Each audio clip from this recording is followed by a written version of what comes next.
नाजरीन अस्सलाम वालेकुम। IND टुडे न्यूज में आपका खैर मकदम करते हैं। आइए देखते हैं ये तफसीलात। इसका जवाब आगे सर आगे सब लोग चला सर, जो आज ये मीटिंग होनी है उसके बारे में थोड़ा सा ठीक से बताइए क्या।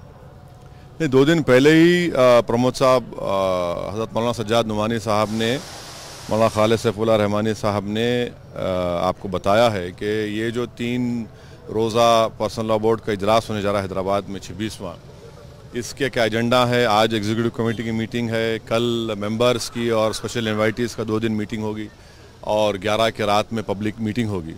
अब जाहिर है कि ट्रिपल तलाक का जो इशू है, क्योंकि लोकसभा में ये पास हुआ है अपनी ब्रूट मेजॉरिटी के ऊपर, वो है, और फिर बाबरी मस्जिद का तो सुनवाई हो रही है, वो भी एक इशू है, और कई मुद्दे हैं पर्सनल लॉ बोर्ड में। सब कमेटीज़ की रिपोर्ट है, और रिफॉर्म ऑफ मुस्लिम सोसाइटी एक मसला है। तो ये तमाम चीज़ें होगी जो डिस्कशन होगा और उसके बाद तय करेंगे, और फिर 11 तारीख के दिन एक डिक्लेरेशन होगा जो आपके सामने रखेंगे। कुछ कॉन्क्रीट निकल के आएगा सर?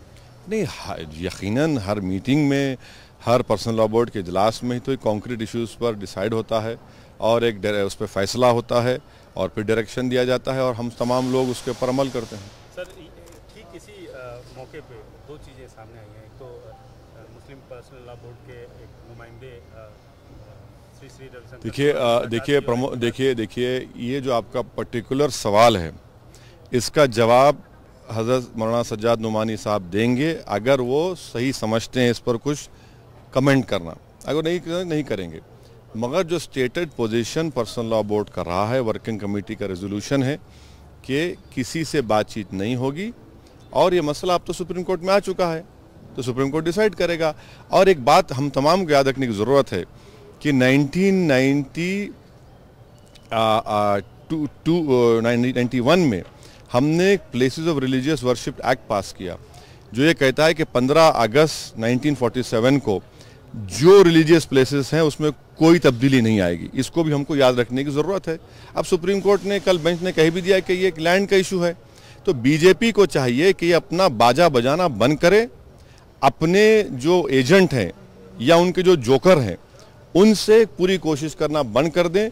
हाँ, आपने अपनी सीटें बढ़ाने के लिए इसको आस्था का मामला बनाया, मगर कानून इसको आस्था के ऐनक लगाकर फैसला नहीं करने वाला है, और वो कल बात कही भी दी गई है, टाइटल का इशू है, ज़मीन का इशू है। सर, कमेटी में उठेगी ये बात? अब नहीं सर, देखिए ये सवाल बहुत गलत है। जो डिलिब्रेशंस होंगी वो इन कैमरा होगी। पहले अगर पर्सनल लॉ बोर्ड डिसाइड करेगा कोई बात आपको बताना, तो ज़रूर आपको बताएंगे। So there are 3 committees now, the 3 petitioners are saying that they want the temple to be built there, and then they're okay with mosque being petitioned, right? This is the convention which came out with Sri. You see, India is a secular, socialist, democratic republic. It is not a banana republic where someone decides when the matter is pending in the apex court. No, the matter is pending in apex court. All the parties were represented yesterday. All the parties stated their position. All the parties said that there are some more translation work needs to be done. The parties said that we want all other translation documents. The court agreed, and the court had fixed the next hearing of 12th of March. I don't know what you're talking about. So, but then the copies which we had access to, it shows that 3 of the petitioners had said that they're okay with the mosque being built somewhere else.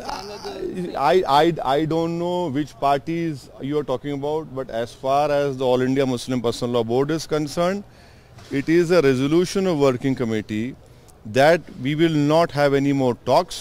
We will stand by and wait for the decision of the apex court, and which the Honorable Supreme Court has heard this matter, and there is going to be hearing. Alright, and one more.